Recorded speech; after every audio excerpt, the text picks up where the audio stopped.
నమస్తే, welcome to Telugu రాజ్యం. నేను సిరి.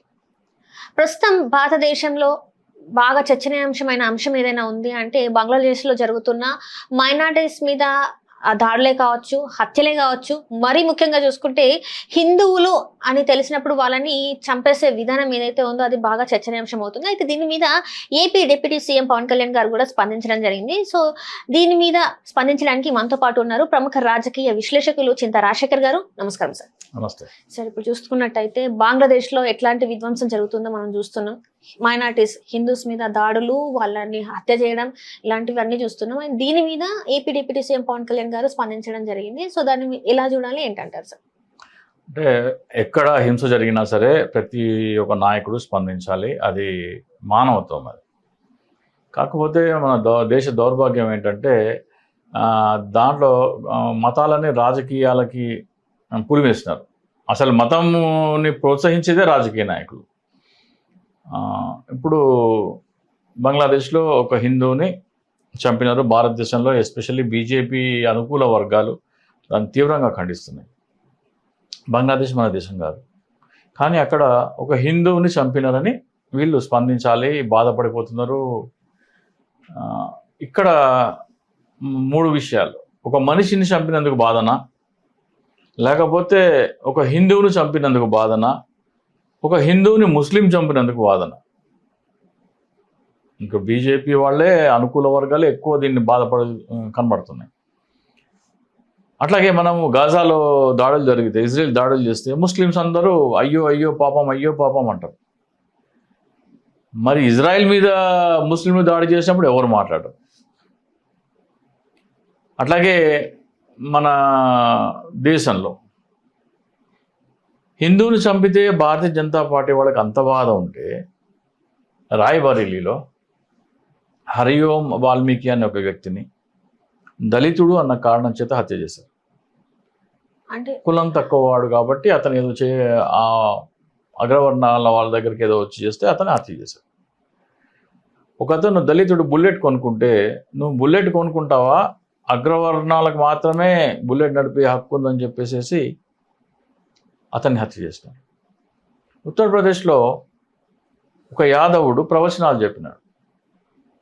ప్రవచనాలు చెప్తే అతన్ని బ్రాహ్మణులు చేయాల్సిన పని నువ్వెట్లా చేస్తావు అని చెప్పి అతన్ని గుండు గీయించి ఒక బ్రాహ్మణ మహిళ మూత్రం సేకరించి అతను తాగించినాడు. అది శిక్ష. ఇవి కనబడతలేవా? దీన్ని ఎందుకు మాట్లాడరు? ఇవి తప్పులే కదా సార్. ఘోరమైన తప్పు. నీ దేశంలో జరుగుతున్న తప్పు. మిజోరాం, మణిపూర్లో ఏం జరుగుతుంది? మణిపూర్లో ఏం జరుగుతుంది? నీ భార్య క్రిస్టియన్, నా పిల్లలు క్రిస్టియన్లు అంటావు కదా. మణిపూర్లో ఏం జరుగుతుంది? క్రిస్టియన్లను వివస్త్రం చేసి రోడ్డు మీద నడిపిస్తున్నారు, హత్యలు చేస్తున్నారు, అత్యాచారం చేసి హత్యలు చేస్తున్నారు. దాని మీద ఎందుకు మాట్లాడు? నీ దేశంలో ఉన్న పౌరుల గురించి నీకు చీమ గుట్టదు. వాడెవడో బంగ్లాదేశ్లో ఉన్నాడు, వాడు హిందువు అయితేనే మన దేశం మనకెందుకు ఆ సమస్య? మన దేశంలో లేవు అటువంటివి. మన దేశంలో ఉన్నప్పుడు అటువంటి సంఘటన జరిగితే నువ్వు స్పందించవా? విదేశాల్లో హిందువుని చంపితే ఎందుకని? హిందుత్వం అనే దీంట్లో మాట్లాడి నీకేదో అపాయం జరిగిపోతుంది, హిందుత్వం నాశనం అయిపోతుంది, అది ఇది అని చెప్పేసి వీళ్ళని భయభ్రాంతులకు గురి చేసి అసలైన సమస్యలు పక్కదో పట్టించాలి. అసలు విద్య, వైద్యం, ఉద్యోగోపాధి కల్పన, ఇన్ఫ్రాస్ట్రక్చర్ డెవలప్మెంట్ ఇవేవి లేవు. వీటి గురించి మాట్లాడకుండా డైవర్ట్ చేయాలంటే ఏం చేయాలి? ఎంతసేపు మతం అనే మత్తులో ప్రజలని దాంట్లో డైవర్ట్ చేయాలి. అదే భారతీయ జనతా పార్టీ గత 12 సంవత్సరాలుగా చేస్తున్నది. అదే భారతీయ జనతా పార్టీ స్టార్టింగ్ నుంచి చేస్తున్నది కూడా అదే. అంటే ఈ మధ్య కాలంలో ఇంతకుముందు లేని విధంగా మతం గురించి ప్రచారాలే కావచ్చు, పరమతాన్ని ద్వేషించే ప్రచారాలే కావచ్చు, అవన్నీ ఇప్పుడు బీజేపీ వచ్చినప్పటి నుంచి అవుతున్నాయి సార్. ఇంతకుముందు ఎప్పుడు అవ్వలేదా? ఇంతకుముందు దాడులు ఎప్పుడు జరగలేదా? ఇంతకుముందు ఎక్కడ చెప్పండి. ఇంతకుముందు మతపరమైనవి రెచ్చగొట్టి చేసి మొదలుపెట్టింది ఎవరమ్మా? ఇప్పుడు విశ్వనాథ్ ప్రతాప్ సింగ్ అనే వ్యక్తి రాజీవ్ గాంధీని ఓడించి ప్రధానమంత్రి అయినాడు. ప్రధానమంత్రి అయిన తర్వాత మండల్ కమిషన్ ఒక ఇది తీసుకొచ్చినారు, రిజర్వేషన్. అంతకుముందు బీసీలకు రిజర్వేషన్ ఉండేది కాదు. బీసీలకు కూడా రిజర్వేషన్ తీసుకోవాలని విశ్వనాథ్ ప్రతాప్ సింగ్ అతను తీసుకొచ్చారు. ఆ విశ్వనాథ్ ప్రతాప్ సింగ్ ఎక్కడ పాపులర్ అయిపోతాడో అని అతన్ని దించేయాలని చెప్పేసి అద్వానీ రథయాత్ర మొదలుపెట్టాడు. దాన్ని మండల్ కమండల్ ఇది అంటారు. ఏమో మండల్ కమిషన్ తీసుకొస్తే వీళ్ళేమో అయోధ్య కోసం రథయాత్ర స్టార్ట్ చేశారు. అంతకు ముందర భారతీయ జనతా పార్టీ ఎన్నడూ రామాలయం గురించి మాట్లాడలేదు, అయోధ్య గురించి మాట్లాడలేదు. ఎప్పుడైతే ఈయన తీసుకొచ్చినారో స్టార్ట్ మత రాజకీయాలు అనేది అప్పుడు ఎక్కువ బీజం పడింది. సార్ రామాలయం అంటే బార్బీ మసీద్ ఎక్కడైతే ఉందో అది 30 సంవత్సరాల క్రితం నుంచి కూడా దాని గురించి పోరాటం చేస్తున్నారు కదా సార్. స్వాతంత్రం కన్నా ముందు నుంచి కూడా న్యాయ పోరాటం జరుగుతుంది. అవును సార్. కానీ దాన్ని రాజకీయంగా ఎత్తుకున్నది భారతీయ జనతా పార్టీ. అంతకుముందు ఎప్పుడు మాట్లాడలేదు. అంతకుముందు ఎప్పుడు రాజకీయంగా ఎప్పుడో దాన్ని తీసుకోలేదు. రాజకీయంగా తీసుకున్నది ఎప్పుడు మేబీ రాజీవ్ గాంధీ వచ్చిన తర్వాత దాని గుడిని పగలగొట్టి తాళాలు పగలగొట్టి అక్కడ శిలాన్యాసం జరిగి ఇదంతా పర్మిషన్ ఇచ్చింది రాజీవ్ గాంధీ. మీరు అక్కడ రామ్లల్లాని పూజ చేసుకోవచ్చు అని పర్మిషన్ ఇచ్చింది రాజీవ్ గాంధీ. ఆ తర్వాత దీన్ని వీళ్ళు భుజానికి ఎత్తుకున్నారు. మొత్తం వీళ్ళే చేశారని చెప్తారు కదా సార్. మొత్తం ఇప్పుడు దాని వెనుక చరిత్ర వెళ్తే చాలా ఉందమ్మా, చాలా ఉంది. అంటే మన దేశంలో ఎన్ని అకృత్యాలు జరుగుతున్నా, ఇన్ని అరాచకాలు జరుగుతున్నాయేమో ఎవరు స్పందించరు. కానీ పక్క దేశంలో అది పాకిస్తాన్ కావచ్చు, బంగ్లాదేశ్ కావచ్చు, అక్కడ ఏదైనా మైనారిటీకి ఏదైనా ఇబ్బంది జరిగితే మాత్రం స్పందిస్తున్నారు. అదే కాదమ్మా, హిందువులనే కాదు ముస్లింలు కూడా గాజా మీద ఇజ్రాయెల్ దాడి చేసి చిన్నపిల్ల చనిపోయిన అని గొగ్గలు పెడతారు. కానీ గాజా వాళ్ళు వచ్చి పాలస్తీన్ వాళ్ళని ఎట్లా చంపుతున్నారు అనేది దాని గురించి మాట్లాడరు. నా మతమోడుకి దెబ్బ తగిలితే అబ్బా అంటాము, నా మతమోడు వేరే దెబ్బ తగిలితే సంతోషిస్తాము, పండగలు చేసుకుంటాం. అట్లా ఉంది. మనిషి విలువలు లేకుండా మనుషులు అట్లా తయారు చేసినమ్మా. ఈ దేవుడు అనేది ఎవరు చేస్తున్నారంటే దేవుడు అనేవాళ్ళు ఈ రాజకీయ నాయకులే తయారు చేస్తున్నారు. ఒక సమాజాన్ని కంట్రోల్లో పెట్టుకునే ఒక మత్తు మందు అది, డ్రగ్స్ లాంటిది అది. కులము మతం ఇవన్నీ ఏంటంటే వాళ్ళ కంట్రోల్లో పెట్టుకోవడానికి, ఆ సమాజాన్ని తమ కంట్రోల్లో పెట్టుకోవడానికి ఉపయోగించే ఒక మత్తు మంది అది. దేవుడు లేడు, ఏం లేడమ్మా. అట్లా ఎట్లా అంటారు సార్? ఇంతమంది నమ్ముతున్నారు దేవుడు లేడని, మీరు ఎలా? దాని గురించి తర్వాత మాట్లాడదాం. అంటే ఇప్పుడు ప్రస్తుత కాలంలో ఇదే జరుగుతుంది కదా సార్. ఇప్పుడు మనము అందరినీ అంటే శివుడిని, వెంకటేశ్వర స్వామిని, రాముడిని, కృష్ణుడిని, సాయిబాబాని కొలుస్తున్న ఈ తరుణంలో సాయిబాబా అసలు దేవుడే కాదని చెప్పేసి ఇప్పుడు మనం చూస్తున్నాం. మాధవీలత గారి మీద, అదే సినీ నటి మాధవీలత గారి మీద కేసు నమోదైంది. తనైతే అసలు ఎట్లా మాట్లాడుతుందంటే దేవుడు కాదని మాట్లాడుతుంది. అట్లనే చూసుకున్నట్టయితే గాంధీజీ గురించి కూడా తను అట్లనే వ్యతిరేకంగా మాట్లాడుతుంది. ఒకప్పుడు తను చాలా ఆరాధించాను గాంధీని, ఎందుకంటే నా పుట్టినరోజు తన పుట్టినరోజు ఒకటే రోజు, నేను అసలు మాంసాహారమే ముట్టుకోను ఆ రోజున, మా నాన్నతో కూడా గొడవపడ్డా, నేను మాంసం ఆ రోజున తినొద్దు అని చెప్పేసి. సో దీని వ్యాఖ్యలు ఎలా చూడాలంటారు సార్? మాధవీలత అంటే బీజేపీ సినీ యాక్ట్రెస్ మాధవీలత, ఇద్దరు ఉన్నారు బీజేపీలో. సో మొదట ఆమె సాయిబాబా విషయానికి వద్దాం. ఆమె ఏమన్నదంటే సాయిబాబా ముస్లిం అంది. దాంట్లో డౌటే లేదు, ఆయన ముస్లిం. సబ్కా మాలిక్ ఏక్ హై అంటాడు, అల్లా ఏక్ హై అంటాడు. ఆయన దేవుడు అయితే కాదని నేను కూడా యాక్సెప్ట్ చేస్తా. నేనైతే ఏ దేవుడిని నమ్మను. ఆమె ఒక విధంగా సాయిబాబా ముస్లింది అనేది కరెక్టే, ఆయన దేవుడే కాదన్నది కూడా కరెక్టే. కాకపోతే ఆమె ఏమంటదంటే నేను బీజేపీలో ఉంటుంది, హిందూ ధర్మం, మన ధర్మం మనకు ఉండగా వేరే వచ్చి చెప్పడానికి ఏముంది అని చెప్తుంది ఆమె. అసలు నీ ధర్మం ఏంటో నువ్వు తెలుసుకోమ్మా. ఆమె పసుపులేటి మాధవీలత అనుకుంటా ఆమె పేరు. కాపు సామాజిక వర్గం అని అంటారు చాలా మంది. ఒకవేళ నువ్వు మాధవీలత, నువ్వు కాపు సామాజిక వర్గానికి చెందిన దానివైతే నీకు మతం అనేది లేదు, నువ్వు పూజ చేయడానికి అర్హురాలు కాదు. మనుధర్మం ప్రకారము, మనుస్మృతి ప్రకారము బ్రాహ్మణ, క్షత్రియ, వైశ్యులు ఈ 3 కులాలు తప్ప, ఈ 3 వర్ణాలు తప్ప మిగతా వారు ఎవరు పూజ చేయడానికి అనర్హులు. మనుస్మృతి చదవండి. అదేంటి సార్? అది రాసుందమ్మా. ఎక్కడ ఉండాలి వీళ్ళు ఎందుకు పుట్టారు? శూద్రులు అంటారు వీళ్ళని. బ్రాహ్మణ, క్షత్రియ, వైశ్య, శూద్ర. బ్రాహ్మణులేమో నోట్లకెళ్ళి పుట్టినారు, క్షత్రియులేమో భుజాలకెళ్ళి పుట్టినారు, ఉదరం నుంచి ఏమో వైశ్యులు పుట్టినారు, కాళ్ళ నుంచి ఏమో శూద్రులు పుట్టినారు. శూద్రుల పనేంటి? ఈ 3 వర్ణాలకి సేవ చేయటమే. అంటే కాళ్ళ నుంచి పుట్టారు కాబట్టి ఇంకా సేవకే సేవకే రాసుంది. ఇప్పుడు రామాయణం, శ్రీరామచంద్రుడు రామరాజ్యం ఎంతటి ధర్మమైన పరిపాలన అంటారు కదా, రామాయణంలో వాల్మీకి రామాయణంలో ఇది రాసుంది. రాముడు రావణాసురుడు ఇది అయిపోయిన తర్వాత మళ్ళీ వచ్చి పరిపాలిస్తున్న టైంలో ఒక బ్రాహ్మణుడు రాముడి దగ్గరికి వచ్చి నా కొడుకు అకారణంగా చనిపోయాడు, అనుకోకుండా ఆకస్మికంగా చనిపోయాడు అంటే దానికి ఏంటి, ఎందుకు చనిపోయింటాడు అంటే ఎవరో మన దేశంలో అధర్మమైన పని చేస్తున్నారు కాబట్టి నా కొడుకుకి అకాల మృత్యు సంభవించింది అంటాడు. ఏమి జరిగింది అంటే మొత్తం రాజ్యం అంతా వెళ్ళి గాలించి వస్తే ఒక శూద్రుడు తపస్సు చేస్తున్నాడు.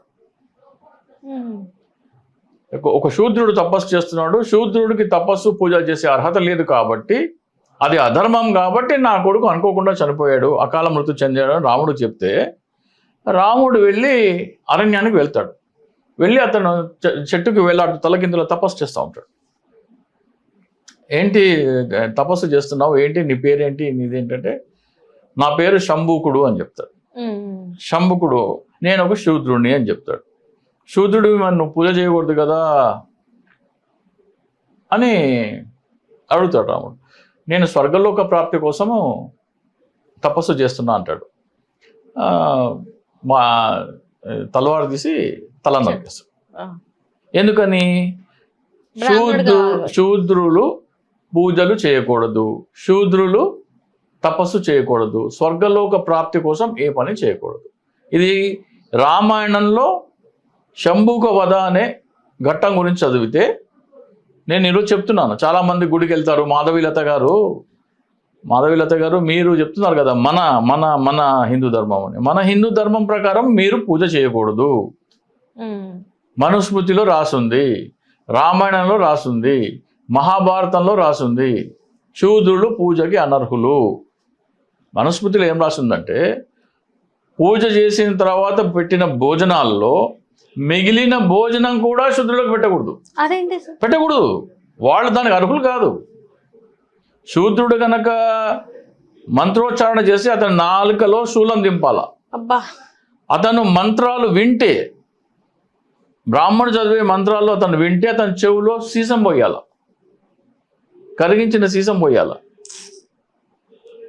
ఇదమ్మా మానవీలత. నువ్వు అసలు నీకు మతమే లేదు. నీకు హిందూ మతం ప్రకారము, హిందూ ధర్మం ప్రకారము నువ్వు పూజకి అనర్హురాలివి. నువ్వు హిందువే కాదు. హిందూ మతం కూడా, హిందూ మతం ఏం మతం అనేవారు ఇంత ముందర, ఈ బ్రిటిష్ వచ్చిన తర్వాత హిందూయిజం మనం వదిలిపెట్టారు. కానీ అంత ముందర హిందూ మతం పేరేంటి? బ్రాహ్మణిజం. మరి అందులో అందరూ ఓన్లీ బ్రాహ్మణ్స్ మాత్రమే ఉంటారు. బ్రాహ్మణ్స్ శాసించే ధర్మాన్ని బ్రాహ్మణిజం అంటారు. ఇది ఎవరో ఇప్పుడు స్వామి వివేకానంద ఉన్నారు. స్వామి వివేకానంద రాశారు స్వయాన. ఇప్పుడు అంతెందుకమ్మా మన ధర్మం అంటారు. పూరిలో జగన్నాథుడు దేవాలయం ఉందంటారు. ఆ దేవాలయం ఎవరిది? కృష్ణుడు కాదమ్మా, అది బుద్ధుడిది. దాన్ని మార్చి దాంట్లో కృష్ణుడు, బలరామకృష్ణులు వాళ్ళని పెట్టి గుడిని మార్చేసినారు. ఇది ఎవరు రాసినారు? స్వామి వివేకానంద స్వయంగా ఆయన ఒక బుక్ రాసినాడు, దాంట్లో ఉంది. అలాగే గుడి మీద కట్టడాల్లో బుద్ధుడి చెక్కడాలు ఉంటాయి ఈ రోజుకి కూడా. అంటే ఓన్లీ ఆ చెక్కడాలు, అంటే ఆ కట్టడాల్లో ఉన్న బొమ్మలు చూసి మీరు చెప్తున్నారు అసలు, లేకపోతే బొమ్మ ఉందండి. మరి బుద్ధుడి గుడి, కృష్ణుడు దాని మీద కృష్ణుడు బొమ్మ ఉంటారు కానీ బుద్ధుడి గుడి ఎందుకుంటారు? అంటే చాలా టెంపుల్స్ లలో ఆర్కిటెక్చర్ అనేది చాలా ఉంటాయి కదా సార్, దాన్ని బట్టి కూడా ఉంటది కదా. చాలా టెంపుల్స్ బుద్ధుడి టెంపుల్స్ ని హిందూ టెంపుల్స్ గా మార్చారు. చాలా టెంపుల్ వాళ్ళు చాలా టెంపుల్స్. పంచపాండవుల గుడి ఏదో ఉంటది, దాంట్లో మనం బట్టలు తీసేస్తే డైరెక్ట్ గా బుద్ధుడు కనపడతాడు. బట్టలు కప్పేసి కిరీటం పెట్టి బుద్ధుడిని వేరే దేవుళ్ళగా అలంకరిస్తారు. విజువల్స్ ఉన్నాయి, వీడియోస్ ఉన్నాయి. ఒక చోట దుర్గామాత కిరీటం తీసేస్తే బుద్ధుడు, కిరీటం పెడితే ఆ కిరీటం పెట్టి ముక్కు పుడక కాటిగా దిద్దితే అమ్మవారు, ఒరిజినల్గా చూస్తే అది బుద్ధుడు. అట్లా చాలా గుళ్ళు ఉన్నాయి మార్చినవి. ఒక్కొక్కటి బయటకు వస్తుంది. అంతేందుకమ్మా బుద్ధుడు మనకి 2000-2500 సంవత్సరాల క్రితం కూడా మీకు విగ్రహాలు దొరుకుతాయి. కానీ హిందూ ధర్మం అంత పాతే దొరకవు మనకి. హిందూ ధర్మం వ్యాప్తి ఎప్పటి నుంచి జరిగింది? స్వామి వివేకానంద రాసిన పుస్తకం ప్రకారము బౌద్ధాన్ని నాశనం చేసింది శంకరాచార్య, రామానుజాచార్య హత్యలు చేయించారు. బౌద్ధ భిక్షులని హత్యలు చేయించారు. ఎందుకు? బుద్ధుడు ఏమన్నారు? 4 వర్ణాలు లేవన్నాడు. అందరూ ఒకటే అన్నారు. అంతకుముందు బుద్ధుడి కంటే ముందర ఏమన్నా ఎవరికైనా ఏమన్నా కష్టం వస్తే ఏం చేసేది? వాళ్ళు బ్రాహ్మణుని దగ్గరికి వచ్చేది. బుద్ధుడు వచ్చేది అందరూ సమానం అంటే అందరూ బుద్ధుడి దగ్గర పోతే వీళ్ళకి ఫుడ్ పోయింది. అందరూ సమానమే. బుద్ధుడు ఏమన్నాడు? దేవుడు లేడన్నాడు. బుద్ధుడు నాస్తికుడు, నాస్తికత్వం బోధించాడు బుద్ధుడు. అయ్యా బాబు, దేవుడు ధర్మం ఏమీ లేదు, నీ కష్టాన్ని నువ్వే అధిగమించాలి, నువ్వే కృషి చేయాలి, దానికి పరిష్కారం ఏందో నువ్వే ఎత్తుక్కోవాలి. ఇప్పుడు ఏముంది, ఎవరికైనా ఏమన్నా కష్టం వస్తే ఏం చేస్తున్నారు? అన్ని మతాలలో హిందూ, ముస్లిం, క్రిస్టియన్ ఏం చేస్తారు? వాళ్ళ ప్రేయర్ ప్లేసెస్ కి వెళ్ళి ప్రేయర్ చేసుకోవడం, ప్రేయర్ చేస్తారు. ప్రీస్ట్కి ఏమి ఇస్తారు? క్రిస్టియన్లు అయితే దశం భాగం ఇవ్వాలా, మనమైతే దానం ఇవ్వాలా, ముల్లాకైతే ఇంకా వేరే ఏదో ఇవ్వాలా. అంత ఎక్స్ప్లోటేషన్ లేదు ఏది ముస్లిమ్స్ లో. హిందూయిజంలో, క్రిస్టియానిటీలో ఉన్నంత ఫైనాన్షియల్ దోపిడీ లేదు. నిజంగా లేదంటారా సార్? ఎందుకంటే బక్రీద్ వస్తే వాళ్ళు ఇస్తారు కానీ అంత ఇవ్వరు. ఎంత హిందూస్ క్రిస్టియన్స్ ఏంటి, నీ జీతాలు వస్తే 10% ఇచ్చేయాల. కానీ వాళ్ళ ఆచారాలు వేరు కదా సార్. వాళ్ళు చాలా, అంటే మీరు ఓన్లీ మనీ పరంగా చూసుకుంటున్నారు కానీ వాళ్ళ ఆచారాలు చాలా డిఫరెంట్ గా ఉంటాయి కదా. అదేమ్మా, ఇప్పుడు ఎవరమ్మా నీకు కష్టం వస్తే దేవుడికి నేను మీడియేటర్ అనడానికి ఎవరు ఆయన? ఎందుకు అది అట్లా క్రియేట్ చేసినారు? దోచుకోవడం కోసమే, కష్టపడకుండా కూర్చొని తినడం కోసమే. సో మాధవలలిత గారు ఒకసారి మనుస్మృతి చదవండి. మనుస్మృతిలో కొన్ని శ్లోకాలు ఉన్నాయి. పశువు డోల్ అంటారు కదా, తబలా కాకుండా ఉంటుంది అది. శూద్రుడు, నారి, వీళ్ళందరూ కొట్టడం కోసమే. తులసిదాస్ రామాయణంలో ఉంటది. కొరడా అంటున్నారు మీరు? కొట్టడం కోసమే వీళ్ళు ఉన్నారు. డోల్ ఏం చేస్తాం? మీరు కొడతాం కదా, పశువుల్ని కొడతాం. శూద్రుడిని కూడా కొట్టడం కోసమే వీళ్ళు తయారు చేసినారు. వీళ్ళందరూ కొట్టడానికి అర్హులు. అంటే వాళ్ళతో పని చేయించుకోవాలి, మళ్ళీ వాళ్ళనే హింస చేయాలి. సో నువ్వు శూద్రురాలివి ప్లస్ మహిళవి కాబట్టి నిన్ను కొట్టడం కోసమే సృష్టించారు దేవుడు. సో తెలుసుకోమా. సో సాయిబాబానే కాదు, మొత్తం వస్తే మతాలన్నీ అట్లాగే ఉన్నాయి. ఇక మీరు గాంధీజీ ఏమో చెప్తున్నారు అంటే కొన్ని వీడియోస్ కూడా చూసాం కదా. ఇప్పుడు మనము అంటే ఇప్పుడు ఈమె ఏం చేస్తూ ఉంటుందంటే, క్రిస్టియన్స్ ప్రార్థనలు చేస్తే రోగాలు తగ్గించటము, ప్రార్థనలు చేస్తే గ్యాస్ సిలిండర్ అయిపోతే గ్యాస్ రావటము, అలాగే వంట చేస్తా కూర్చో మనం మాట్లాడదామా, ఇద్దరిని దూతలే పంపించి, అవన్నీ అభూత కల్పనలు. Comedy comedy comedy. అటువంటి కామెడీ బాబా బాగేశ్వర్ ఉన్నారమ్మా. ఒకసారి మాధవీలత బాబా బాగేశ్వర్ అని ఒక ఆయన ఉన్నారు. ఆయన దగ్గరికి భక్తులు వస్తే సమస్య చెప్పుకుంటే ఆయన ఇట్టి బట్టి డైరెక్ట్గా హనుమంతుడితో ఫోన్లో మాట్లాడతారు. వీడియో ప్లే చేయండి, మాధవలీలత గారికి అర్థమవుతుంది. అది కేవలం క్రిస్టియానిటీ లేదమ్మా, అటువంటి కోకొల్లలుగా హిందూ పూజలు కూడా చేస్తున్నారు. అది పెట్టి నవ్వి నువ్వు రకరకాల వింత వింత ఎక్స్ప్రెషన్లు ఇచ్చి వీడియోలు చేయడం కాదు, ఇవి కూడా చెయ్యి. నువ్వు పాటిస్తున్న హిందూ ధర్మంలో కూడా ఆ మూర్ఖత్వం ఉంది. మతం అంటేనే మూర్ఖత్వం. మతం అంటే ఏంటంటే క్వశ్చన్ చేయకూడదు, ఇట్లా ఉంది ఇట్లా ఫాలో అవ్వ. బుద్ధిజం అట్లా కాదు, క్వశ్చన్ చేయి. తప్పు కాదు. నీకేదన్నా అనుమానం ఉంటే, నాకు కడుపు నొప్పి వచ్చింది, పూజారి దగ్గర పోతే మంత్రం వేసి ఒక చూ మంత్రం అని నాకు డబ్బులు నేను పూజ చేస్తే తగ్గిపోతుంది అంటారు.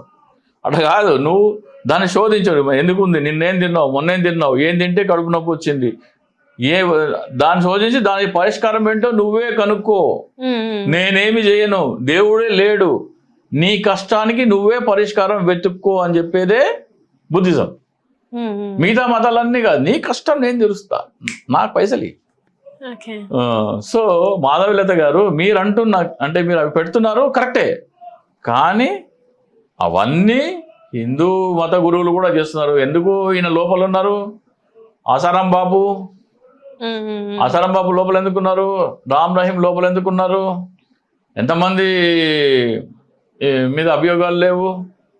చాలా మంది అంటే హిందూ బాబాలుగా పేరు తెచ్చుకుంటే ఏరా బాబా అసలు ఆయన అది ఎంత ఘోరమైన ఇది సార్. ఈ బాబాల ముసుగులో వీళ్ళ ఆడపిల్లల్ని చెరిచేది కూడా చాలా మంది ఉన్నారు. వాళ్ళ గురించి మళ్ళీ ఎవరు మాట్లాడరు. వాళ్ళ గురించి వీడియోస్ మనది పవిత్రమైన మతం. మిగతా వాళ్ళని చేస్తే మనం పక్క ఇక నవ్వుతాం, కానీ వేరే మన వాళ్ళు చేస్తే నోరు మూసుకుంటాం. యాజ్ అ హిందూగా నేను కూడా దేవుళ్ళని ఎంతో నమ్ముతాను సార్. అంటే మీ ముందు మీరు అంటారా దేవుళ్ళు లేదంటారా, బట్ నేనైతే చాలా నమ్ముతాను. మన దాంట్లో కూడా ఇలాంటివి జరిగినప్పుడు వేలెత్తి చూపెట్టాలి, ఇది కూడా తప్పు, వీళ్ళని కూడా శిక్షించాలి, వీళ్ళు అసలు ఇలా ఉండొద్దు అని చెప్పేసి గట్టిగా మాట్లాడాలి కదా సార్. లేదు కదా, మాధవలత గారికి అది అర్థం అవట్లేదు కదా. ఇంకోటి మాధవలత గారు గాంధీ గారు ఆమె వీడియో ఏదో చూశాను నేను. నేతాజీ సుభాష్ చంద్రబోస్ అంటే ఎందుకంత గౌరవం అంటే వాళ్ళ అన్నయ్య చెప్పారనమాట. అది వాళ్ళ అన్నయ్య ఆమె చెప్పారంట. దేశాన్ని విడగొట్టారంట గాంధీజీ. అంటే పాకిస్తాన్ ని విడగొట్టింది గాంధీజీ, బంగ్లాదేశ్ ని మన దేశం నుంచి విడగొట్టింది ఇందిరాగాంధీ. సో ఒకవేళ నేషన్ ఆఫ్ ద ఫాదర్ అనుకుంటే పాకిస్తాన్ కి ఇవ్వాలి గాంధీని, నేషన్ ఆఫ్ ద మదర్ అనుకుంటే ఇందిరాగాంధీని పెట్టాలి. మనది ఫస్ట్ నుంచే ఉంది. నేతాజీ సుభాష్ చంద్రబోస్ అన్నారు. అమ్మ మాధవీలత, ఫస్ట్ ఆఫ్ ఆల్ దేశాన్ని 2 ముక్కలు చేయాలని మొట్టమొదట ప్రతిపాదించిన దౌర్భాగ్యుడు ఎవడు? ఎవడైనా సరే మన దేశాన్ని విడగొట్టాలని ఎవరైనా ప్రతిపాదిస్తే వాడు దౌర్భాగ్యుడే కదా. ఎవడైనా సరే, అది గాంధీ అయిండొచ్చు, గాంధీ అయితే గాంధీ, నెహ్రూ అయితే నెహ్రూ, జిన్నా అయితే జిన్నా, సావర్కర్ అయితే సావర్కర్. అమ్మ మాధవీలత, దేశాన్ని 2 ముక్కలు చేయాలని మొట్టమొదట ప్రతిపాదించింది ఎవరు అనేది గూగుల్లోకి వెళ్ళి ఒకసారి 1937 హిందూ మహాసభ డిక్లరేషన్ ఏంటి? హిందూ మహాసభను ఒక సభ పెట్టినారు. ఆ సభ తీర్మానించింది ఏంటంటే హిందువులు ముస్లింలు కలిసి ఉండటానికి అసాధ్యం కాబట్టి 2 దేశాలుగా విడిపోవాలి అని మొట్టమొదట ప్రతిపాదించిన దౌర్భాగ్యుడు, దుర్మార్గుడు, నీచుడు, నికృష్టుడు ఎవరంటే వినాయక్ దామోదర్ సావర్కర్. మీరు కొలుస్తారే వినాయక్ దామోదర్ సావర్కర్, ఆయన మొట్టమొదట ప్రతిపాదించారు 1937లో. దానిని అందిపుచ్చుకున్నది ఎవరు? మొహమ్మద్ అలీ జిన్నా 1940 ముస్లిం లీగ్ వాళ్ళ సభలో.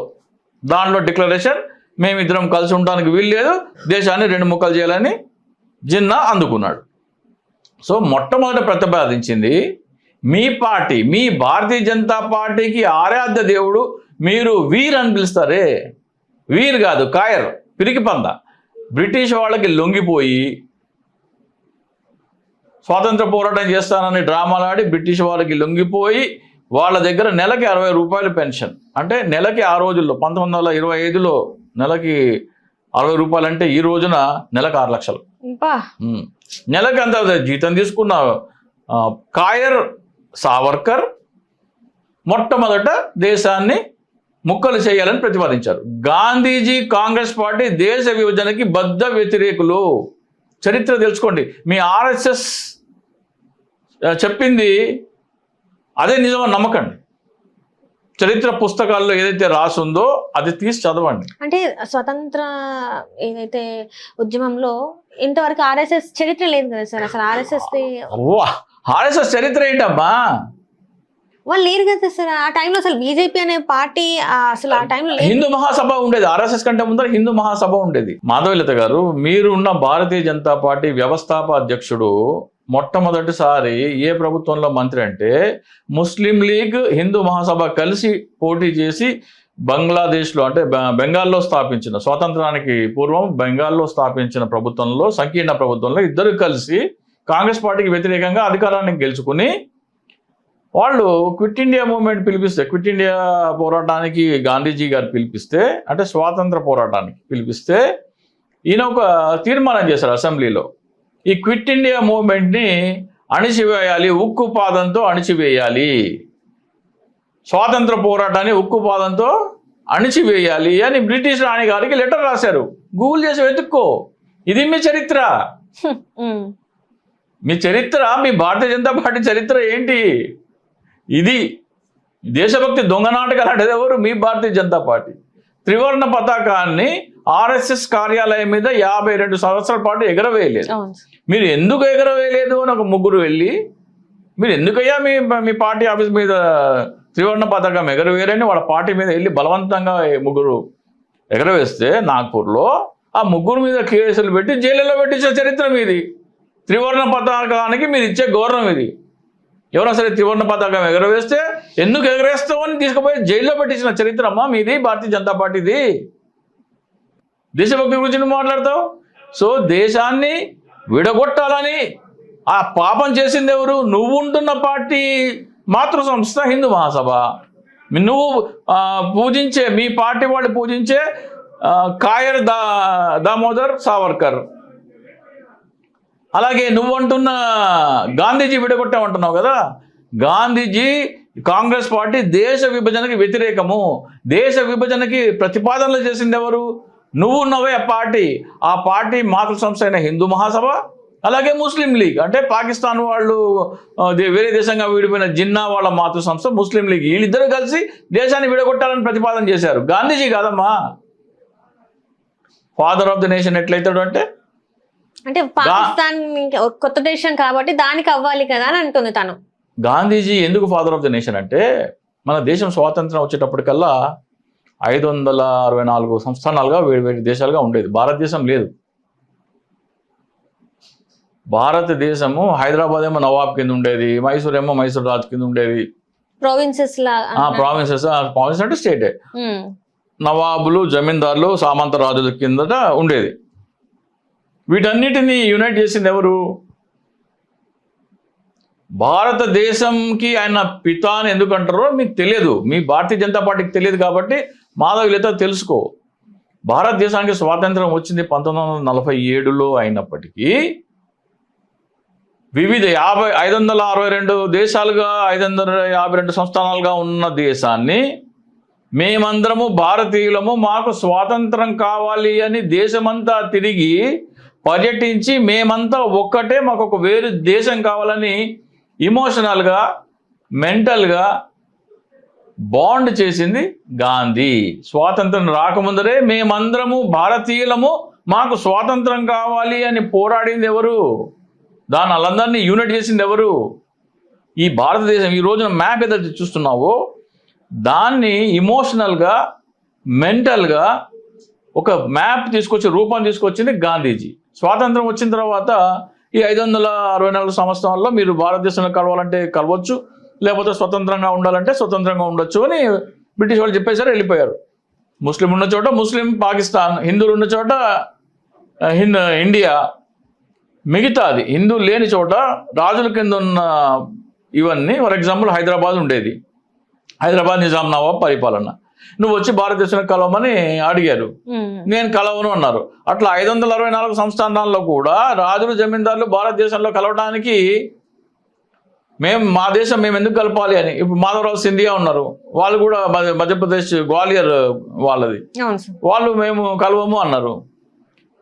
సర్దార్ పటేల్ కలవము అన్న తర్వాత కూడా సర్దార్ పటేల్ సరే మీరు కలవకపోతే ఇప్పుడు ఏమైంది, హైదరాబాద్ నవాబ్ ఏమైంది, నేను కలవను అన్నాడు. ఏమైంది? ప్రజలు తిరుగుబాటు చేసినారు, కలవాల్సి వచ్చింది. ప్రజలు ఎందుకు తిరుగుబాటు చేసినారు? నవాబ్ కింద ఉండొచ్చు కదా, నేను భారతదేశంలో ఉంటా అని ఎందుకు తిరుగుబాటు చేసినారు ప్రజలు? గ్వాలియర్ రాజు కూడా నేను కలపను అంటే అక్కడ ప్రజలు మేము భారతదేశంలో ఉంటాము, మీ రాజ్యం కింద ఉంటామని ఎందుకు తీర్మానం చేసినారు? వీళ్ళందరికీ భారతదేశం ఒక దేశం అని ఎవరు ఇమోషనల్గా బాండ్ చేసినారు? మహాత్మా గాంధీ. సర్దార్ పటేల్ ఏం చేశారు? వీళ్ళందరూ బాబు నువ్వు ఈ దేశంలో కలవకపోతే నీ ప్రజలు తిరుగుబాటు చేస్తారు, అప్పుడు వచ్చి నువ్వు కలవాలా? వాళ్ళందరూ భారతదేశం ఒకే దేశము, ఒకే దేశంగా ఉండాలని ప్రజలు కోరుకుంటున్నారు, కాబట్టి నువ్వు వచ్చి భారతదేశంలో కలువు అని వాళ్ళ చేత రాతపూర్వకంగా, చట్టబద్ధంగా ఒక ఇది తీసుకొచ్చినాడు. అంటే చట్టబద్ధంగా ఒక స్థాయి భారతదేశం ఒకటి అని తీసుకొచ్చింది సర్దార్ పటేల్. అయినప్పటికీ అప్పుడున్న సామంత రాజులు మేము దేశంలో కలవము అంటే ప్రజలు తిరుగుబడతారు అనే స్థితికి ఇమోషనల్గా ప్రజలని భారతదేశానికి బాండ్ చేసింది ఎవరు? మహాత్మా గాంధీ. అందుకనమ్మా జాతిపిత ఆయన.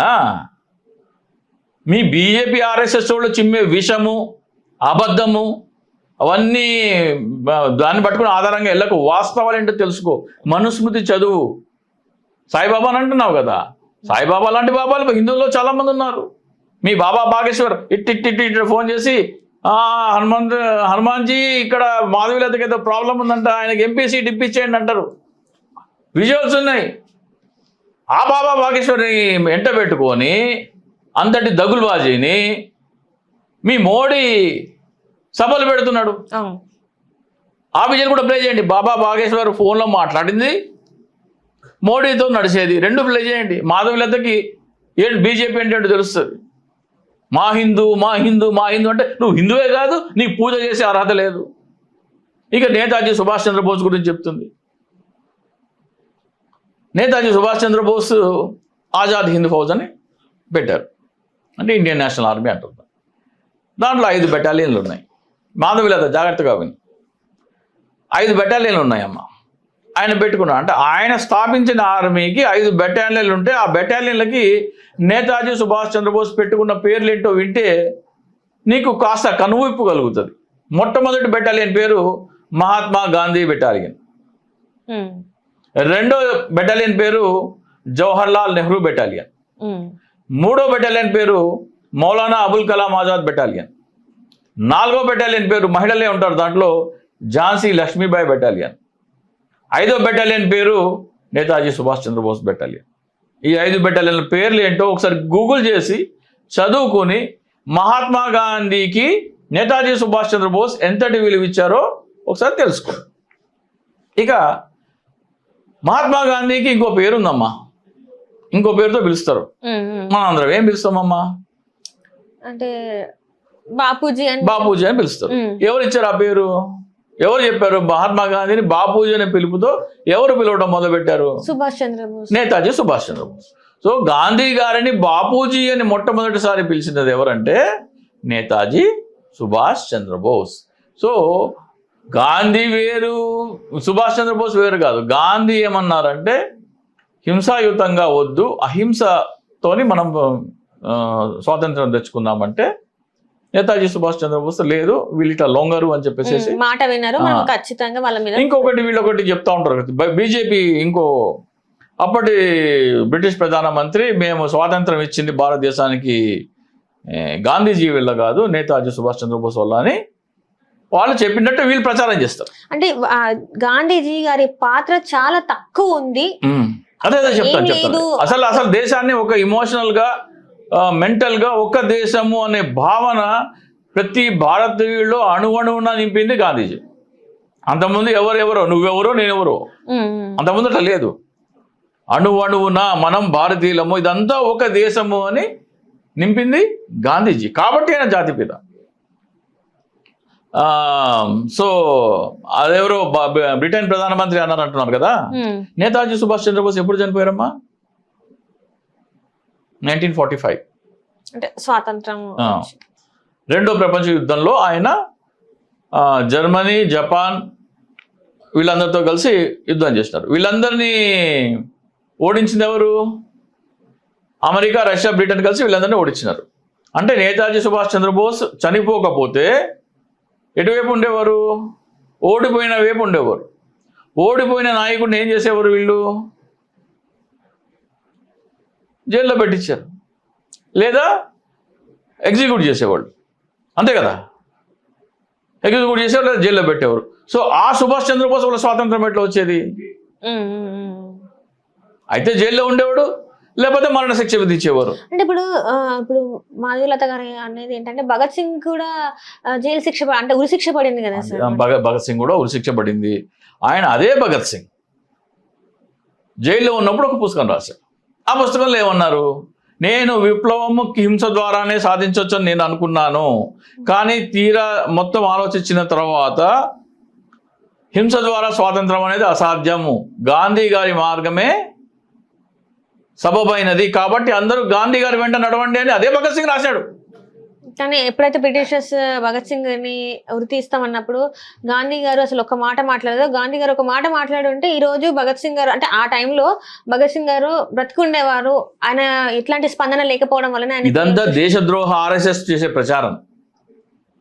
వీళ్ళేమో అప్పుడేమన్నారు, మీ బీజేపీ పార్టీ అప్పుడేమంది, మాకు స్వాతంత్రం వద్దు, స్వాతంత్ర పోరాటాన్ని ఉక్కు పాదంతో అణిచేయమని చెప్పిందంటే మీ నేతలు, మీ పూర్వీకులు.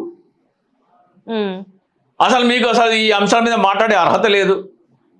మేము బ్రిటిష్ రాణి పాలనలో సంతోషంగా ఉన్నాము, స్వాతంత్ర పోరాటాన్ని అణిచివేయమని చెప్పింది మీ భారతీయ జనతా పార్టీ పూర్వీకులు.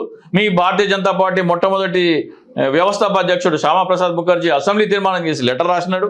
మీరు దేశభక్తి గురించి, స్వాతంత్ర పోరాటం గురించి కూడా మీరు మాట్లాడతారు. అయితే ఇక్కడ ఇర్విన్ తోని గాంధీజీ ఒక అగ్రిమెంట్ చేసుకున్నారు. ఇర్విన్ గాంధీ ప్యాక్ట్ అని ఉంటుంది, చదవమ్మా ఒకసారి. దాంట్లో అంశాలు ఉంటాయి. దాంట్లో సుభాష్ చంద్రబోస్ ఉరిశిక్ష నుంచి మీరు మీ న్యాయం ఇవ్వండి అని ఉంటారు. దొంగలమా వీళ్ళు, పచ్చి దొంగలు, పచ్చి అబద్ధాలు. గాంధీ ఇర్విన్ ప్యాక్ట్ చదువు ఒకసారి. వాళ్ళిద్దరి మధ్యలో ఏం చర్చలు జరిగినాయి, ఏ ఏ అంశాల మీద చర్చలు జరిగినాయి. సో అంటే అవగాహన లేని వ్యాఖ్యలు ఇవన్నీ అంటే దుష్ప్రచారం, విష ప్రచారం అమ్మా. వీళ్ళు స్వాతంత్రం వద్దన్న ద్రోహులమ్మా వీళ్ళు. ఈ రోజున దేశభక్తి గురించి మాట్లాడతారు. మేము త్రివర్ణ పతాకాన్ని ఎగరేయము అని 50 సంవత్సరాలు మంకుపట్టు పట్టిన దుర్మార్గులు వీళ్ళు దేశభక్తి గురించి మాట్లాడతారు. అట్లానే చూసుకుంటే దైవ భక్తి గురించి కూడా మాట్లాడతారు. మొత్తం వీళ్ళే, ఇప్పుడు వీళ్ళు లేకపోతే దేవుడికి ఏదో అన్యాయం జరుగుతున్నట్టు మాట్లాడుతున్న పరిస్థితులు మనం చూస్తున్నాం. అదే క్రమంలో పార్కింగ్ కోసం, జస్ట్ పార్కింగ్ కోసం 1400 సంవత్సరాల క్రితం నుంచి ఉన్న ఒక దేవాలయాన్ని కూల్చివేశారు. ఆర్ఎస్ఎస్ భవనం కోసం 1400 సంవత్సరాల పాత దేవాలయాన్ని, ఆర్ఎస్ఎస్ భవనంకి పార్కింగ్ కి ప్లేస్ లేదని ఆ గుడిని కూల్చేసి అక్కడ పార్కింగ్ ఏర్పాటు చేసుకున్నారు. మీ రామ హిందుత్వం గురించి మాట్లాడేది, దేశభక్తి గురించి మాట్లాడేది పచ్చి దగాకోరులమ్మా వీళ్ళు. దాని గురించి ఎందుకు మాట్లాడలేదు? ఇప్పుడు వీళ్ళందరూ మాట్లాడతారు గుడిల గురించి. ఎక్కడైనా ఏదైనా విగ్రహం అవుతే వస్తారు, మాట్లాడతారు. మరి అంత చరిత్ర గల ఒక దేవాలయాన్ని జస్ట్ ఒక పార్కింగ్ కోసం కూల్చివేస్తే వీళ్ళకి హిందుత్వం మీద ప్రేమ లేదు, హిందుత్వాన్ని రాజకీయ లబ్ధి కోసం వాడుకున్నారనే కదా నేను చెప్పేది. ఇప్పుడు చాలా ఇప్పుడు అయోధ్య రామాలయం కింద అవశేషాలు దొరికినాయి. అవి ఏమన్నా హిందువా, బౌద్ధానికి సంబంధించినవి? అవి కాదంటే హిందూ తీర్పులో రాశారమ్మా. ఆ జడ్జిమెంట్ చదవమంటున్నా. ఆ జడ్జిలో ఆ బెంచ్ ఎవరైతే ఉన్నారో, ఇప్పుడు ఆ బెంచ్ లో తీర్పులు ఇచ్చిన వాళ్ళే మన ఏపీ గవర్నర్, ఆయన రాజ్యసభ మెంబర్, వాళ్ళందరినీ మంచి మంచి పొజిషన్లు కూర్చోబెట్టారు. వాళ్ళకి చెప్పింది కదా సార్, వాళ్ళు ఇచ్చిన తీర్మానమే కదా సార్ అది. కింద ఏదైతే ఉందో అది హిందువులకు సంబంధించి ఒక కట్టడాన్ని కూల్చి అక్కడ కట్టడాన్ని కూల్చి కట్టారా, అది కూలిపోతే కట్టారా అని కూడా చెప్పలేము. దాని కింద వేరే కట్టడం ఉన్నమాట వాస్తవమే, కానీ అది హిందూ దేవాలయం అనడానికి ఆధారాలు లేవు అన్న. ఎక్కడ ఉంది బాబ్రీ మసీదు? అయోధ్యలో ఉంది. అయోధ్య పాత పేరు ఏంటి అసలు? అయోధ్య నగరానికి ఇంకో పాత పేరు ఉంది, దాని పేరు సాకేత్. సాకేత్ తెలుగులో ఒక పాట కూడా ఉంది, గూగుల్ చేసి చూడమ్మా మాధవలత.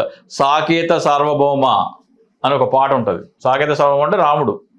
అయోధ్య నగరాన్ని సాకేత్ అని కూడా పిలిచేవారు. సాకేత్ అనే నగరాన్ని నేలమట్టం చేసి అయోధ్య నగరాన్ని నిర్మించింది ఎవరు? పుష్యమిత్ర శుంగ. ఎవరయ్యా ఈ పుష్యమిత్ర శుంగ అంటే చంద్రగుప్త మౌర్య మనవుడు అశోకుడు. అయితే అశోకుడు తర్వాత 6 తరాలకి బృహద్రథ మౌర్య అని ఒక వ్యక్తి ఉండేవాడు. అతను అంతా బౌద్ధాన్ని ప్రచారం చేస్తున్నాడు. ఈ పుష్యమిత్ర శుంగ ఎవరు? బ్రాహ్మణుడు. మా బ్రాహ్మణులను అందరినీ కించపరుస్తున్నావు, అందరూ సమానం అంటున్నావు అని అతన్ని హత్య చేసి, అతను ఎక్కడ హత్య చేశాడో ఆడ మగధ రాజ్యానికి క్యాపిటల్ ఏంటి? పాటలీపుత్ర, ఇప్పుడు పాట్నాలో హత్య చేసి అక్కడ ప్రజలందరూ ఈ మౌర్యులకి అనుకూలంగా ఉన్నారని, అక్కడ ఉంటే నన్ను చంపేస్తారు ప్రజలు అని చెప్పి అక్కడి నుంచి పారిపోయి వచ్చి, ఉత్తరప్రదేశ్ పారిపోయి వచ్చి అక్కడ సాకేత్ నగరం పేరు మార్చి అయోధ్య నగరం స్థాపించాడు. హ్యూయన్సాంగ్ ఉన్నాడు కదా, హ్యూయన్సాంగ్ వచ్చాడు కదా, అప్పుడు అక్కడ అన్ని బౌద్ధ రామాలే ఉన్నాయి. ఆయన చరిత్ర చదవండి. సాకేత్ నగరంలో అన్ని బౌద్ధ రామాలే ఉన్నాయి. సో ఇదంతా ఇవన్నీ రాను రీసెర్చ్ చేసినా కొద్ది మెల్లిమెల్లిగా తెలుసు. దేవుడు అనేవాడు లేడమ్మా. ఒక విషయం చెప్తున్నా, దేవుడు ఇప్పుడు గుడికి వెళ్తావు కదా, నవగ్రహాలు ఉంటాయి. ఏమని చెప్తాడు పంతులు? ఈ నవగ్రహాలు అంటే మన సోలార్ సిస్టము, 9 నవగ్రహాలు. ఇవి 9 నవగ్రహాలు అంటే మీరు చెప్పండి సార్, నాకు డౌట్ సార్, ఇందులో రాహు కేతు ఏది అని అడగండి. ఇందులో సూర్యగ్రహం ఏది అంటే చూపిస్తాడు, అది సూర్యుడు. చంద్రుడు ఏది అని అడగండి, చంద్రగ్రహం. మరి చంద్రుడు గ్రహమా ఉపగ్రహమా సార్ అని అడగండి. అది ఉపగ్రహం అయితే ఇక్కడ గ్రహం కింద ఎందుకు పెట్టినారు? సరే ఓకే. అట్లాగే జూపిటర్, సాటర్న్ వీటన్నిటిని అడగండి, చెప్తాడు. రాహుకి సౌరమండలంలో ఏంటి అని అడగండి, కేతువుకి ఏంటి అని అడగండి. రాహుకేతువులు గ్రహాలు కాదు అవి. అదేంటి? రాహుకేతువు చంద్రుడి మీద ఉన్న ఉత్తర దక్షిణ ధ్రువాలకి కోఆర్డినేట్స్ అవి. రాహుకేతు సోలార్ సిస్టంలో గ్రహం ఏంటి అడగండి. ఆయన యురేనియం, నెప్ట్యూన్ ఏదో చెప్తాడు. ఆయన యురేనస్, నెప్ట్యూన్ చెప్తాడు కదా. యురేనస్, నెప్ట్యూన్ అంటే రాహుకేతు అడ్డొస్తే గ్రహణం రావాలా? యురేనస్ అడ్డొస్తే గ్రహణం వస్తుందా అడగండి. భూమి మీద గ్రహణం దేనివల్ల ఏర్పడుతుంది? రాహుకేతులు అని మీ పురాణాలు చెప్తున్నాయి. ఒకవేళ యురేనస్, నెప్ట్యూన్ అని కొంతమంది దొంగ నాటకాలు ఆడతారు. మరి యురేనస్, నెప్ట్యూన్ అంటే రాహు వల్ల గ్రహణం వస్తుందంటే యురేనస్ వల్ల గ్రహణం ఏర్పడుతుందా సోలార్ సిస్టంలో అని అడగండి. దొంగ నాటకాలు ఇవన్నీ. పంతులు గారు మీరు పూజ చేస్తున్నారు, ఇవే నవగ్రహాలు అంటున్నారు కదా. ఇవే నవగ్రహాలు నిజమైతే సైన్స్లో మీ పిల్లోడు రాసేటప్పుడు ఇవే నవగ్రహాలని పరీక్ష రాయిస్తారా? లేకపోతే సైన్స్ ప్రకారం ఉన్నాయి రాయిస్తారా? రాహుకేతు మింగితేనే గ్రహణం ఏర్పడుతుంది కదా. మీరు సోలార్ ఎక్లిప్స్, లూనార్ ఎక్లిప్స్ ఎట్లా వస్తుందో అవే రాపిస్తారా మీరు? అడగండి. చాగంటి కోటేశ్వరరావు, అలాగే గరికపాటి నరసింహారావు మీ దగ్గరికి వచ్చి ఇంటర్వ్యూ చేశారు కదా, రాధా మనోహర్ దాస్, ఆయన కూడా అడగండి. ఎందుకయ్యా దొంగ నాటకాలు ఆడతారు? మీ పిల్లలేమో సైన్స్గానే రాస్తారు, సైన్సే కరెక్ట్ అని రాస్తారు, పాస్ అవుతారు, మంచి మంచి ఉద్యోగాలకు వెళ్తారు, అమెరికాకి వెళ్తారు, విదేశాలకు వెళ్ళి ఉద్యోగాలు చేసుకుంటారు. కానీ మీరు బోధించేది ఏంటి ప్రజలకి? పురాణాల్లో ఉన్నదే సైన్సు, నవగ్రహాలు అని చెప్తారు కదా. రాహుకేతు గ్రహాలు చూపించమను. మీరేమో మంచిగా సైన్స్ చదివి మీ పిల్లలు బాగుపడాలా, ప్రజలనేమో పిచ్చోళ్ళు చేస్తారా దక్షిణ కోసమా? ఇంత మోసం, ఇంత దగా ఏంటి? మీదే చెప్పేదే నిజమైతే మీ పిల్లల పరీక్షలు కూడా అదే రాయమని చెప్పండి. మీరు మాకు బోధించేదే నిజమైతే, అదే నిజమైతే ఇదే మీ పిల్లల పరీక్షలు రాయించండి. మీ పిల్లల పరీక్షలు ఏమో సైన్స్ రాస్తారా? మాకేమో పురాణాలు చెప్పి పిచ్చోడం చేస్తారా? ఇంతకంటే మోసం ఏమైనా ఉందా? ఆ దక్షిణ తీసుకొని మీరు నీతులు చెప్తారు కదా, ఆ దక్షిణ మీరు పాపం సొమ్ము కాదా అది? అంటే ఇప్పుడు ఒకవేళ ఇప్పుడు మీ అబ్బాయి పెళ్లి అని అంటున్నారు కదా సార్. సో మీ అబ్బాయి పెళ్లిని మరి మీరు ఇప్పుడు పంతులు లేకుండా చేస్తారా సార్? ముహూర్తాలు లేకుండా చేస్తారా సార్? ఇప్పుడు అమ్మ, మా అబ్బాయి పెళ్లి ఫస్ట్ ఆఫ్ ఆల్ దానికి కూడా ఒకటి వచ్చింది. మూడాలు వస్తే లగ్న పత్రిక రాసుకోవచ్చు ఏదో చెప్తున్నారు. మూడాలలో రాయొద్దు అని చెప్తున్నారు. మూడాలలో రాయొద్దు అంటే నేను అవేం పట్టించుకోనని మూడాల్లోనే ఒక డేట్ ఫిక్స్ చేసుకున్నా. మీరు ఫిక్స్ చేసుకున్నాం. ఓకే. మూడాల్లోనే ఎంగేజ్మెంట్ కూడా మూడాలు ఒప్పుకున్నారా మరి ఇంట్లో? ఫైనల్ అది. మావాడు కూడా నాకేం పట్టింపు లేదు, రైట్ అన్నారు. అది అవుతుంది. అయితే ఇక్కడ మూడాలు ఎప్పటిదాకా అంటే ఫిబ్రవరి 17th వరకు ఏదో మూడాలు అని చెప్తున్నారు. డిసెంబర్ 26th నుంచి ఫిబ్రవరి 17th వరకు మూడాలు. ఏదో జాన్ 17th అనుకుంటా. లేదు, ఫిబ్రవరి 17th. నాకు హిందీ డిబేట్లు చూసి అక్కడ ఒక మహారాజా అని ఉంటాడు, లక్నోలో ఉంటాడు. ఆయన నాకు ఎప్పుడు ఫోన్ చేస్తూ ఉంటాడు. నేను అడిగాను అతని, ఎప్పటిదాకా ఉన్నాయి మూడాలు అంటే ఆయన January 1st దాకా ఉన్నాయి, January 2nd నుంచి మంచి రోజులు ఉన్నాయి. January 2nd, February 2nd, sorry. మన దగ్గర ఏమో February 17th, వాళ్ళ దగ్గర ఏమో February 2nd. 15 days గ్యాప్ ఉంది. రావడం కూడా 15 days గ్యాప్ ఉంది. రెండు హిందూ ధర్మమే, రెండు అవే నవగ్రహాలు, రెండు అవే శాస్త్రాలు. అక్కడ మరి 15 days గ్యాప్ ఎందుకు ఉంటుంది? రెండు ఒకేలాగా ఉండాలి కదా. ఇంతకంటే ఏం ఆధారం కావాలో మిమ్మల్ని పిచ్చోళం చేస్తున్నారని? ఇవన్నీ వేస్ట్ అంటారా? ఇంతమంది మరి ముహూర్తాలు చూసుకొని మరి పెళ్లి చేసుకుంటారు, ముహూర్తాలు చూసుకొని బండ్లను కొనుక్కుంటే ప్రపంచంలో అందరికంటే ధనవంతుడు ఎవరమ్మా? కుబేరుడు. నువ్వు ఆ పురాణాలు చెప్పు. ఈ రోజున ఎలాన్ మస్క్ ధనవంతుడు. ఆయన లక్ష్మీ పూజ చేస్తాడా? టాలెంట్ ఆయనకున్న ఏదైతే ఉందో దాని గురించి. లక్ష్మీదేవి పూజలు చేస్తాడా? లేదు. మీరు ఎందుకు చేస్తారు లక్ష్మీదేవి పూజ? మన హిందూ సాంప్రదాయం ఎందుకు చేస్తారు? లక్ష్మీదేవి రావాలి, మనల్ని కటాక్షించాలి అని చెప్పేసి. డబ్బుల కోసమే కదా. సరస్వతికి ఎందుకు పూజ చేస్తారు? చదువు బాగా రావాలని. చదువు మరి అమెరికాలో బాగా మంచిగా చదువుకున్న వాళ్ళందరూ సరస్వతిని పూజ చేస్తారా? లేదు. ఎందుకు వస్తుంది వాళ్ళకి చదువు? చదువుతున్నారు కాబట్టి చదువు వస్తుంది. బుద్ధుడు ఇదే చెప్పినాడు. అంటే ఈ దేవుళ్ళ మీద ఆధారపడకండి, మీ మీద మీరు ఆధారపడండి, మిమ్మల్ని మీరు నమ్ముకోండి అని. సో మొత్తానికి మనని మనం నమ్ముకోవాలి, ఇవన్నిటి మీద డిపెండ్ అవ్వద్దని చెప్పి మీ అభిప్రాయం. ఈ మాధవీలత లాంటి వాళ్ళ మాటలైతే వినకండి. ఉమ్, ఆర్ఎస్ఎస్ బీజేపీ వాళ్ళు ఏదైనా చెప్పినారంటే ఒకటే చెప్పండి, బీజేపీ ఆర్ఎస్ఎస్ ఏమైనా చెప్పిందంటే ఫస్ట్ అది అబద్ధం ఫిక్స్ అయిపోండి. అది ఉమ్, ఉమ్, అబద్ధం తప్ప వాళ్ళు ఏం చెప్పరు. ఉమ్, అది తర్వాత వెరిఫై చేసుకొని నిజమా కాదా అని వెరిఫై చేసుకొని నిజమని మీకు రుజువైతేనే అది నిజమని నమ్మండి. వాళ్ళు ఏం చెప్పినా సరే పచ్చి అబద్ధం అని ఫిక్స్ అయిపోండి. Right sir, right. Thank you so much sir. నమస్తే. హలో, తెలుగు రాజ్యం ఛానల్ చూస్తున్నారా? సామాజిక, రాజకీయ, జీవన చిత్రణే తెలుగు రాజ్యం. అతిశయోక్తులు, అసత్యాలు ఉండవు. రాజకీయ కోణం కాదు, ప్రజా కోణమే కొలబద్ద. తెలుగు రాజ్యం వీక్షణ మీ ఉత్తమ అభిరుచికి నిదర్శనం.